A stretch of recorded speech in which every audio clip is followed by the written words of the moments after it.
Free. Hey! Says Campbell. Rascal. Rascal.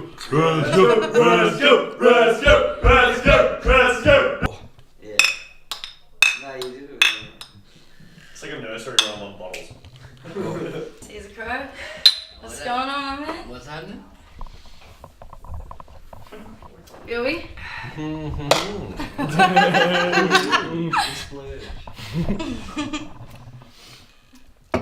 How are you tonight? I am good. Chillin'? A little half cut, but I'm still good. A half cut on a scale of cut to half cut. Where are we standing? I'm like 3/4 cut, like 3/4 way through a bit of timber, and it's about to snap. You know what I mean? Yeah, I feel that. Yeah. That's pretty cut. I'm But right there. it's cut enough to be here right now. Yeah, of course. Alright, how are you feeling after your single dropped? Pretty. Look, when it dropped, I just kind of like let it sit there for a while and not look at it because I didn't really want to know the outcome at all. And then after a while, I looked back at it and it was getting a lot of reception. I was like, "What the fuck is going on?" Yeah. And it was pretty shocking to me because I know that was the least one I expected to take off. It was pretty deep and like emotional. How come you didn't expect it to take off? Just the emotion? I don't know. It's just when you're putting something out, you just kind of like. I mean, I put it out hoping it does like good and hoping people get around it, but you always have that shit in the back of your mind. You kind of wonder, you know, like, am I going to put this out and someone's going to send me back a message like, your shit sucks? You know, you're always like self-conscious about it, but you know, you got to put it out and risk it for the biscuit. But I think maybe a lot of the time, people put music out thinking we're just waiting for those summertime tunes, those like Friday night, pump it with the boys, drinking beers. Yeah. But sometimes the realest of songs and the realest of beats and lyrics can hit the most plays. Like, you can put that on the car when no one else is around, and it means the most. Well, that's what I like about it. It's that I feel like every person that listens to that song is almost picturing someone in their life that they can relate to that. So, straight up. So, like, if you're listening to that and you're picturing someone and you're just like, man, that person was my fucking favorite drug, then like, hell yes, that's exactly what I'm after. Like, you know, you interpret it how you want to like interpret it, and I know I'm not the only person that's been in a relationship like that. So yeah. You know. I mean, I thought about that when I first heard it. Yeah. And I thought about numerous occasions in my life where I was like, fuck, this is a little bit too real for me right now. But like, what were you thinking about when you wrote that? Well, to be honest, I wasn't in a great place when I was sort of tapping into that. You know, like, it was sort of old feelings, old like emotions and stuff like that. But tapping into it, it brought you straight back to exactly how you felt at that time. So when it's something that never leaves. Well, exactly, yeah. And then, but that helps for me to at least alleviate it off my shoulders. You know, like, so getting it down and actually putting it on paper helped me sort of see it exactly how it was actually coming out. Helped you eradicate those feelings. Well, yeah, and see it from exactly how you should be looking at it to how you're, stubbornly looking at it. So it's almost like you're your own therapist. Yeah. By writing those out, you just dealt with your own feelings by yourself. Yeah, and I'm saving like a whole lot of money because they charge way too much for that shit. And we're too broke for that shit, I'm man. not counting to 10 and having some deep breaths because that shit don't work. Yeah, true. And like Cassie, the chick that features on that song. Yeah. How'd you link with her? Well, actually, my manager put me on to Cassie. He knew her from way back. Yeah. And she came in and we just vibed straight away. She knew exactly, just the style of singing was perfect for exactly what we wanted. And she came in and just absolutely fucking nailed it. Did you write the lyrics for her? So I wrote the whole chorus thinking that I could sing. Obviously, that was a horrible fucking mistake. Yeah. But, I tried it and I didn't like it. And I said, this needs... It needed a female touch. It needs a female touch, it does. And a song like that actually does need a female touch because it's not only, it's not like it's men that go through toxic relationships. It's everybody. So. But I think in that song, you almost you're telling it from two different parts. Well, I think it's when I was writing that, it's from both perspectives. So it's from the love and the hate perspective, and both sides have that love and hate perspective. So I had to put that in there, and you can't go through a breakup and act like you did nothing wrong. Exactly. Something that takes two. So you got to admit to that, and that's what made it easier. Not easier, but it made it more. real, and Well, it made it Yeah, connectable. yeah, And yeah. by having a female touch, it makes it like good for the male and the female audience. Like Yeah. as a female, I can connect to Cassie's singing because I'm like, yeah, I know what she's feeling. But for all the boys listening, they listen to your lyrics and they're like, I know where he's coming from. Yeah. So Well, like, and you're that's- like targeting both sex, and it's just perfect. And that's the thing, Cassie came in, and when she laid it down, you could tell that obviously she'd been through something like that because she was feeling it as well. Yeah. And straight off the bat, she like you could hear a little like that emotion in it as well. So And- it was taking her back to maybe something like, I mean, I'm not speaking for her, I don't know, but like it was like might have been taking her back to somewhere she'd been as Somewhere well. past, So yeah. yeah. That very outro, that like last sort of almost spoken poetry word you're doing. Yeah. Did you intend to do it like that, or did it sort of just like when you're flowing and rapping, it came out like that? Because it comes out like real spoken poetry and slows right down. Yeah. Well, I mean, I didn't sort of plan for that. I didn't, like try and write it that way or anything. It was just listen to the last part, and I knew I needed to wind down with something, and like what better message to give than really we don't know anything about love, so none of us are wrong, none of us are right. Yeah. And I'd rather end on something like, I'm trying to deliver a message that you're not the only person out there that's been through a horrible toxic relationship. So, and it's nice to, like, people have said to me that they love that end bit, and it is good that people I love that, yeah. can relate to it. So, But I also yeah. really love that you're not trying to be like, I know it all. Like, Yeah. I Oh, know I got no- I love, got and no I've been idea. through love, and I know it all. Nah. And it's like, I actually don't know shit. Mm. Fucking none of us know shit. Yeah, man. neither does the next person. That's the thing. So, Yeah. like, no one person can tell another person that this is wrong, this is right. That relationships are this way, relationships are that way, because everything is different. And you love a person for who they are or for how they make you feel. So, whatever mood you're in or however that person might be, that could be bad, that could be good, but at that time you're in love with that person. So, that's what I mean. It all differs, and we all go through different situations and scenarios. Do you think most of your music comes from a sense of like feeling emotion and love? Or does most of your music, you just write how you feel on the day?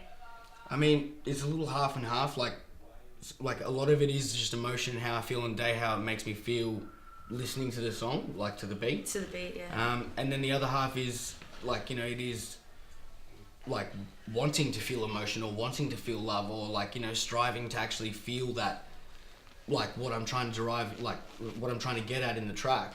Yeah. Is how I'm trying to feel. I'd love to be able to feel that way or not feel a certain way. So, it You're just getting it out and no matter what, forgetting it's always a release. Like it's always getting something out. Like it's trapped in there. So as soon as you hear it, you get it out. Whether it's writing for that reason or not, it just I can't help it. When did you first realize that was your thing, that was your therapy, that was your release? To be honest, it was a moment at my older friend's house. His name's Jack, and we were sitting in his upstairs room, and the first time he ever played pegs back then. And I was listening. I was listening to it, and as soon, like I heard like the start, the intro. You know how it sounds like real jazzy and real like sort of chill. And piano. And I was kind of like, Yeah. what the fuck is this? Like what? And then he's like, wait for it. And then as soon as that first verse was over, I was like, oh shit, I'm in. And then by the end of the track, I was in love with Aussie hip hop straight away. And then straight away he played, like after that he played The Herd, The King Is Dead. Yeah. Oi. Listening to that, Yeah. it was like drug addicts that realized they needed to be sober again. Like it was a fucking epiphany and a half, And it was like as soon as I heard that track, I was like, man, that's what I'm doing for the rest of my fucking life. And that was the weirdest moment to know exactly what I want to do with the rest of my fucking life is to fucking do that, and like deliver something like that, like a message, or like just listening to The Herd absolutely sold me. Back then, Like- you didn't need the buzz. Back then, didn't need enough. Russian Ellie's had $3. Yeah. But do you take most of your inspiration and love from Aussie or American? Where do you stem from? I mean, the first hip hop or rap I ever listened to was actually American, and then Who was it? oh, Like, I know there's a lot, First but American? like first that came to your mind right now. First American that I can remember listening to is like this fucking weird dude in primary school rocking up. He's like, "Have you heard Eminem?" I'm like, "What's an Eminem?" And then Is that chocolate lolly? Is that crunchy nut? Oh man, my mum didn't even let me watch The Simpsons. She's not gonna let me listen to fucking Eminem. That's a no go. But and that was a weird thing. Like older generations had to sneak into their room and listen to Elvis. I had to sneak off and listen to Eminem. Yeah. You know, and fucking hide it from mum. And I think that was the first probably American I ever listened to. Yeah. Australian was probably Pegs. Yeah. But I think I can't say either. Like I listen to probably a little bit more American these days, but it's still old school. So I don't really get around the new school hip hop. So you're it's thinking more like Mos Def or like Tribe or... Talib Kweli, Mos Def, all those old cats that are just fucking. That's the shit I was listening to when I was growing up. So that's kind of how I was surrounded. So obviously you can hear it in sort of the song. Do you think Do you think you take your twang a little bit away from Australian slang or twang to American? Because I think listening to Aussie hip hop, you definitely think about Pegs or Maddie B, and we have that Aussie straight up raw Australian accent. Do you think by listening to American, you've taken your accent a little bit away?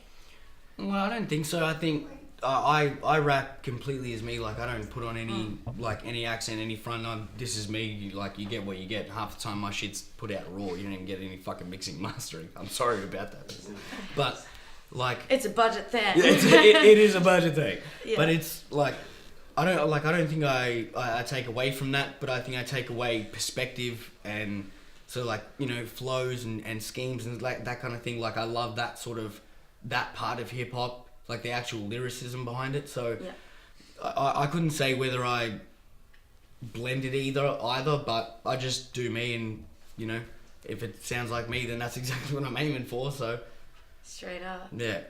But that's the rawest. Well, exactly. That's That's what I mean. I'm not trying to fake anything. That's just me sitting at home writing, and then me delivering it to you on a fucking track. And that's all I'm trying to do. So. I have no need to rap American or put an accent on or it's just what it is. It is just real. Yeah, it is what it is. Yeah. You just rap Caesar Crow. Yeah, straight.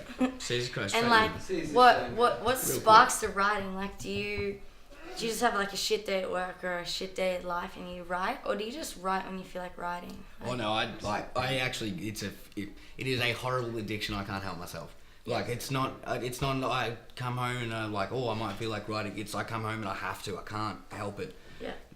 Are you a notebook kind of guy or a laptop kind of guy? I used to be a notebook kind of guy, but my handwriting's way too fucked up, and I always used to write in pencil, which that shit just fades. So smudges as well. and pen I used to fuck up, so there was half a page across. Wait, left-handed or right-handed? Oh, right-handed. Alright, so you're not smudging those awkward left-handed. I don't understand how people do that. I can't even throw a fucking tennis ball left-handed. The worst fucking life.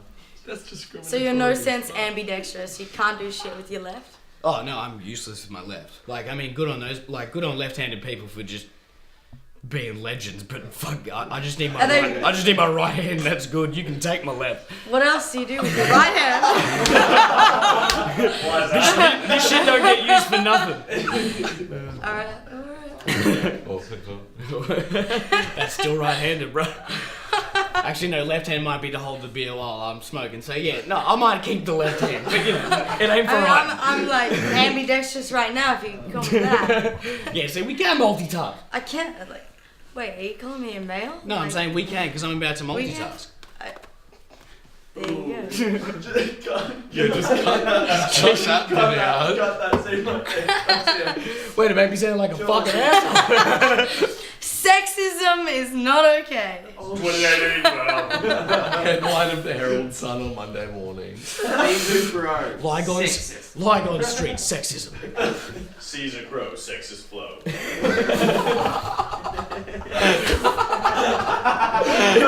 If it rhymes, it's okay. Wait, if it rhymes, is it okay? Is it okay? No, it's not. While we're on this, can we explain the twang? I had no idea what was going on. I had to interpret like twang. I had to find out what twang was. You don't get twang. I mean, I get slang, which I think you were trying to say, but twang. If you listen to like a lot of Shania twang. Nah, if you listen to a lot of American people speak about Aussie rappers, they say we have twang. And it's just our accent. I mean, I can't hear it in you. Yeah. And you won't hear it in me because we're both Australian. Oh, no, And we've you lived here our sound- whole life. You sound funny. But, alright. But if you hear any other person yeah. talk about an Australian person, they'll say we have a twang. Yeah. And we have such a raw accent. Whereas you hear an American rapper and they have a like real smooth flow. They've got that voice. It's just like, it's Yeah. buttery. Yeah, Whereas yeah. Australians, Is we're more- not so buttery. Like No.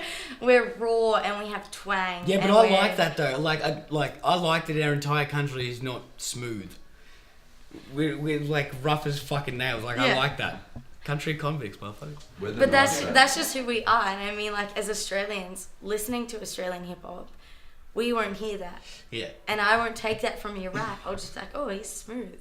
Get an American guy to listen to your song and he'd be like, oh, he's got twang to his But voice. see, I don't like. Obviously, there's a difference, but I don't notice the difference. But like, you can Straight up, you but can the- hear I- it in the accents, but not listening to it. Like I still, if I like Australian, I really like I like Australian. Then I listen to an American track. I like the American track. So it's not like I'm like the accent doesn't bother me. But do you think that's because we grew up in a society where American music has such a play on our airwaves? Yeah, yeah. I definitely put it. I don't down. know. That's just You an- can it's just a, the like- first person you named was Eminem. Yeah, Straight up American. yeah. Like that's the hip hop we're raised Oh, but and we know. even in movies, all the movies we watch are American. Straight up. Yeah. Or like reality TV show or anything that we see on our TV ways, our airways, it's American. Yeah. And then when you throw that Aussie shit, it's like, oh, that's different. But But that shouldn't be different for us because that's real. But That's I like that we're different. We don't need to be the same. We don't need to be America. America's got America. They're doing their own thing, Yeah. and that you can keep doing your own thing. That's cool. But I like that over here.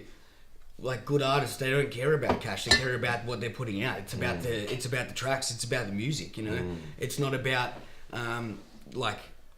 I don't know. It's more. I feel like in America, it's sort of more being about an entertainer than actually being an artist. A lot of the time. Yeah. And over here, it is straight just being an artist. And do you think, I guess you can speak of the whole, the ghetto, the Compton, all that. We don't have that here, really. I mean, you can say, Croydon, Well, Ringwood, we got that Hey, shit. Ringwood's nice. I like Ringwood. Ringwood's nuts. No. But it's not Compton. Ringwood? No, it's not. Shithole, mate. Yeah, I know. That's why I It's- like it. It's my shithole, all right. Yeah, fuck yeah. And I guess because we grew up there, we might think it's not so rough.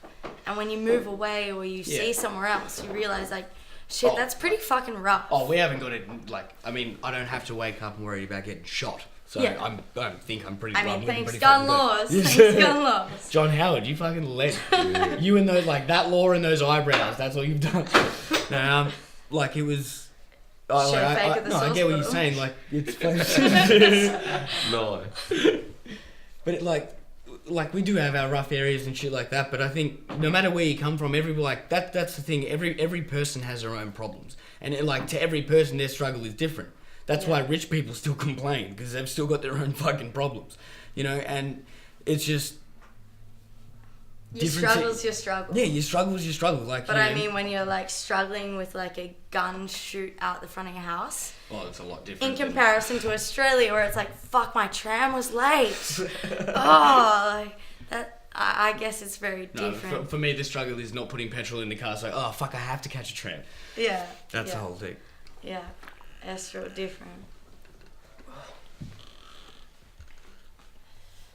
Alright, if you're stranded on a desert island Yeah. for, let's say 3 weeks, Yeah. and you can take 3 albums, what do you take? Contention. Alright, well. Rascal Collective. Not for sale's not an album, can I tell you? Not yet. Plugging my own shit now. Yeah, just Well, straight up, I'd have to take Forest Hill Drive. Because I can't not. There's not a bad song on it. You can't not listen to, like, that whole album is fucking good. Yeah. And then I'd have to take, just to change it up a little bit, I'd have to take some fucking, I'm trying to think of album names now. Right, if you can't give me an album, give me an artist. It'd be J. Cole. I'll put some Calio in there for some blues, like a little bit of old school backyard blues. Switch that up. Yeah, you know you got to. And then I'd have to keep G. I'd have to take some pegs, Capricorn Cat. Kicking it back, old school. Yeah. Alright, it's Friday Arvo. It's 3:30. You knock off in 2 minutes. What is the 3:32 is my knock-off. That's very Well, Specific as fuck. well, the boss is like, I can't let you knock off at 3:30. I need to keep you for 2 minutes, He's gonna- man. he's You gonna just dock need to me clean those that 2 up minutes over back. there. Like, what do you do? What's the first thing you do at knockoff? Well, first thing I do, stop by the bottle-o, pick up exactly what I need, my utensils. And What are then, they? well, at Knife least and fork. a slab of Melby's at least, or a slab of the Nordies. And then head home, straight away go into the room, get naked, get changed, get straight up naked, and then get changed, go in, fucking chuck on a beat and start fucking rapping. Like, it actually is like that for me. Like, I get home and I'm like, you know what, fuck yeah. I might even put, like, not an instrumental on, you put a beat on, you're like, you start vibing with it and you're like, fuck it. Then you chuck a beat on, can't help yourself. Then 3 hours go by and you're like, oh fuck, I'm late for that party. But, What party? well, exactly. What party you What gotta party? go to? The potty in my pants? Do you Wait, ever get so can I just wanna take come from in? this, do you really like Family Guy? I love him. Do you ever get halfway through getting naked and a beat comes on and you're like, fuck it, You just start I'm just gonna rap naked. Well, I've got 2 windows in my room that have no blinds over them. So every time I come out of the shower, there's a beat playing, and I'm in my room rapping naked, right? And so I'm just waiting for, like, the next door neighbours to walk past, and, like, if we make eye contact, I feel like I can't walk away at that point. You kind of have to just stay there rapping. So, like, you have to naked rap at the girl that's walking. You got to naked rap, like, at the girl that's just randomly walking past your house. It's not my fault. I'm in my house. You're fucking peeking at me. Real quick. And you got a show coming up. Yep. Where are that? It is at the Barn in Bayswater, for those who don't know Baysy. Yeah. And it's on the 30th of June. It is Rascals are headlining, so RC, you know, we'd be up in the build. RC friends, motherfucker. Anyone All up else in the on the building. night? Oh yeah, of course. You know, we got some good support acts, so I'm gonna fucking forget a bunch of people's names because I'm hopeless for that shit. But we got the Primitive One, we got Quasar, we got Luke O'Brien, we've got Fruity Lex. Fruity Lex. Yeah, That's Fruity Luke Lex is O'Brien. playing. Sorry. We got Cassie making an appearance, so you know she'll that be shit's hitting dropping. the track. And So she'll be down. Asher Filipenko. Asher Filipenko's coming down. Yeah. Yeah. There's like Logan will be there, Bilby, CK, Pico, whole Rascal Collect. Yeah. It's gonna be a fucking. That It's gonna sounds be a really good huge. night. Yeah, and it honestly, like, I actually think this show is gonna be fucking killer. We're Yeah. gonna tear the roof off that bitch. Yeah. And if the cops don't get called, I'll be very surprised, and that's exactly what we're after. So. Should I call Yeah. them for you if they don't get called? No, Just- no. We don't want to. Okay. We don't. You know, they're gonna come on their own accord because they heard it from the neighborhood and they're like, "Damn, that shit sounds sweet." I'm gonna Are sell you them are you those. prepping heaps for that gig or? Oh, I'm prepping like crazy. Yeah. Like I want it to be fucking perfect. I'm like a little bit of a perfectionist when it comes to shit like that. If it's not right, I'm a little bit pissed off. So I'm gonna sit there until all my rhymes are perfected, and then I'm gonna perfect everything else, and it's gonna be a fucking good night. Dope. Yeah. And like for the next 6 months of the year coming up for Caesar Crow, what can we see for you? What's coming on? 6 months. Well, in the next 6 months, obviously you're gonna see my show down at the Barn in Basin. Yep. On the 30th. We'll be there. We'll see ya. Oh hell yes! Oh hell yes! But like other than that, it's just gonna be working on this next album and working on Rascal album at the moment. So RC gonna put it down and Caesar Crow gonna come in strong. So we're just we're doing what we do and we're just getting that work to put out there. So the next 6 months is going to be just hard yakkers sitting down and writing those tunes, those beats, and making those beats as well. And and the whole team's on point at the moment, so we're all vibing off each other, helping each other out, and that's going to be my next 6 months. Just hard work, man. Yeah, On the grind. And if you want to hit me up, I'm on all social media platforms. You can hit me up. It's Caesar Crow, CaesarCrow. And you can hit me up on that shit. Peace out. Thanks for having me.